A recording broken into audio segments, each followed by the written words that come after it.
For thousands of years, aloe vera has been considered a magical medicinal plant.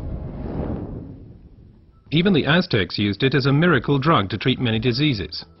Traditional medicine appreciates its detoxification, purging, acid neutralization and fat reduction. According to modern research, it has a positive effect on blood sugar levels and blood lipid concentration, including cholesterol levels.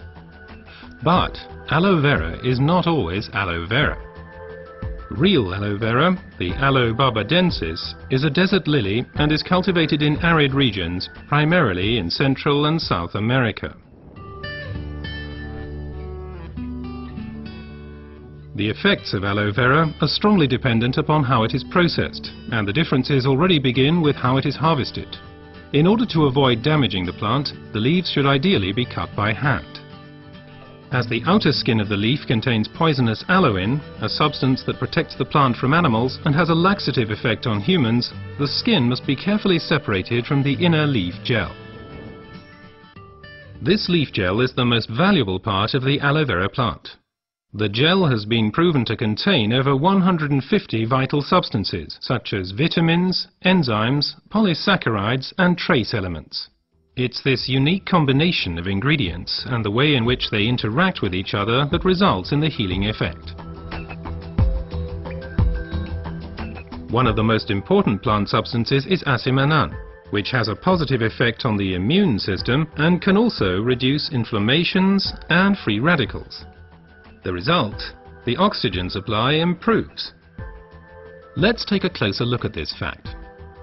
Blood is supplied with oxygen in the lungs and then transports it via the blood vessels into the cells. The large blood vessels branch out, becoming smaller and smaller, until they turn into tiny capillaries. Capillaries, by the way, are the smallest blood vessels. This is where the oxygen passes over from the blood vessels into the cells.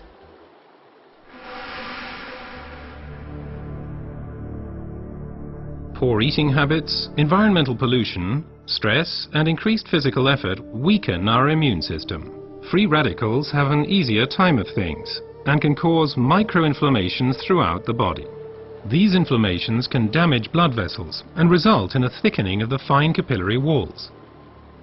This swelling constricts the flow of blood, slowing down the blood cells on their way through the capillaries, which, as a result, impedes the oxygen supply. And it's here that the aloe vera acts. It reduces the swelling on the capillary walls.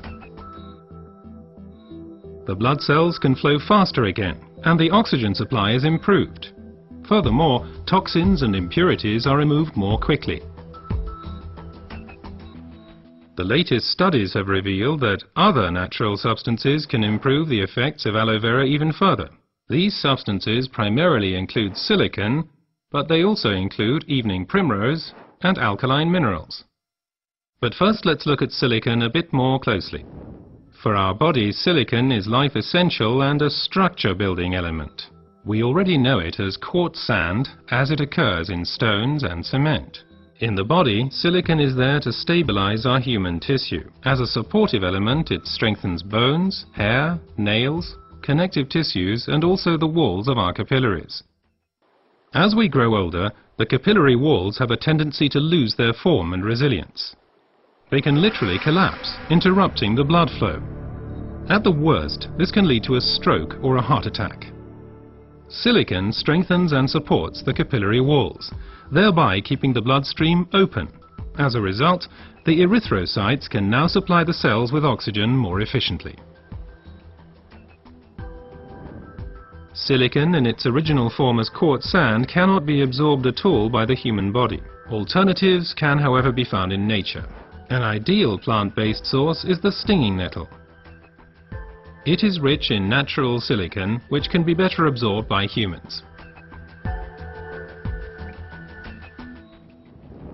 Optimum oxygen supply is not only dependent on the capillaries, but also on the condition of the blood itself.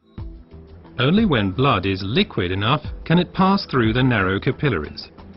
For improving flow properties of blood, we have evening primrose with its polyunsaturated fatty acids and basic alkaline minerals. Polyunsaturated fatty acids make the blood thinner. They prevent the conglutination or sticking together of blood cells and thereby stop clotting of the blood.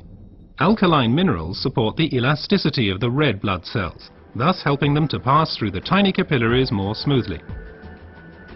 Both help to increase the blood's rate of flow and thus contribute to maintaining an optimum oxygen supply. So let's review the main points again.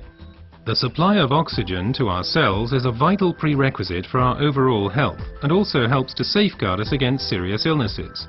Aloe vera, with its decongestant effect, improves the oxygen supply.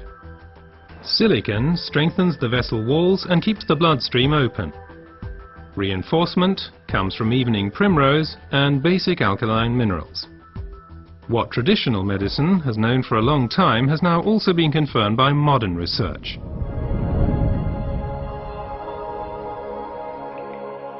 Aloe vera improves your oxygen supply and therefore your general health. Because oxygen means life. Place your trust in Aloe Vera.